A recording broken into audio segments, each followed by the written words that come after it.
We all can have this story in our heads about where property comes from. Somebody works a piece of land, they build a house, and boom, it becomes theirs. It's a nice story, right? All about hard work and peace. But what if that whole story is a myth? What if the real origin of ownership is something much, much darker? Because the source we're digging into today argues that the real story is one of conquest. In the source material we're exploring kicks off with this pretty stark statement. This isn't about economics or peaceful contracts. It's about raw, brute power. This one sentence really sets the stage for a totally different way of thinking about property. It argues that its roots aren't in cultivation, but in conflict. So, where does this story of conquest even begin? Well, it all starts with a massive clash, a collision between two completely different ways of life in the ancient world.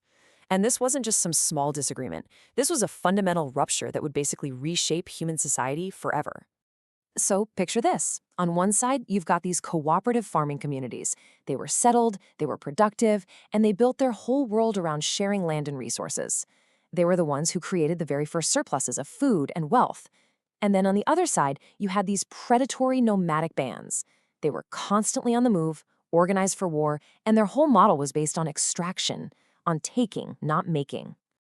And here it is, the core claim of this whole thing. Those surpluses that the farmers created, well, they made them a target. The idea here is that property wasn't born from someone peacefully tilling the soil. Nope, it was born in the exact moment one group violently seized the land and the labor of another. The world was literally carved into two new categories, the owned and the owner.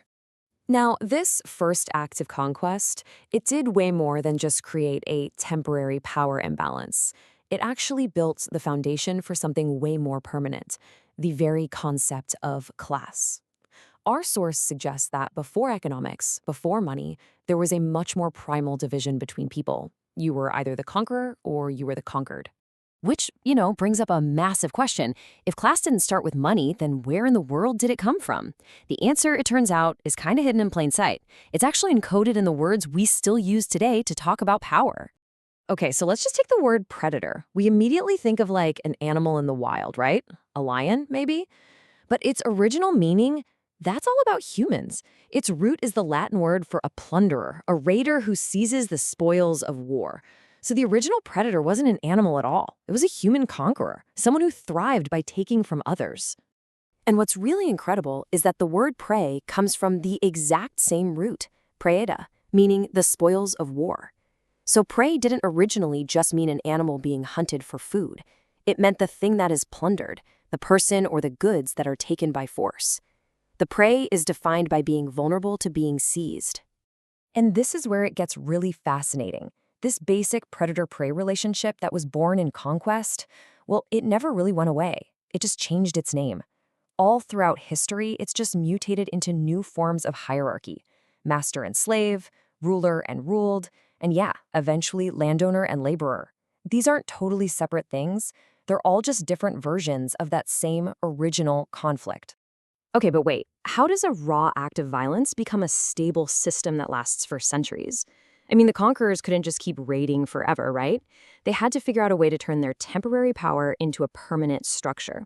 They had to turn simple pillage into official policy. So, the source breaks this down into 4 basic steps. First, it starts with simple pillage, just raids for stuff. Then, in step 2, the raiders decide to stick around and become permanent rulers. This domination then hardens into a formal hierarchy of classes. And then finally, and this is the real kicker, the original act of theft gets laundered through the law. It's written down in land titles, tax systems, and the state itself, all of which makes the original conquest seem totally legitimate. So this whole new system of property, it doesn't just maintain itself by accident. According to this source, it's held up by a really powerful architecture, one that rests on 3 interlocking pillars: theft, fraud, and force. All right, let's break that down. Theft is the foundation. That's the original, violent seizure of land and resources. But theft on its own isn't very stable. So that's where fraud comes in. This is when you create the laws, the philosophies, and all the stories that justify the original theft and make it seem right, or moral, or just natural. And finally, if anyone dares to challenge this whole arrangement, well, that's when force steps in. The the police, the military, the entire state apparatus that exists to protect these property claims with the threat of violence. And that idea leads to what might be the most powerful line in this entire analysis. We're so often told these stories about pioneers and explorers discovering empty lands. But this perspective argues that's a central part of the fraud.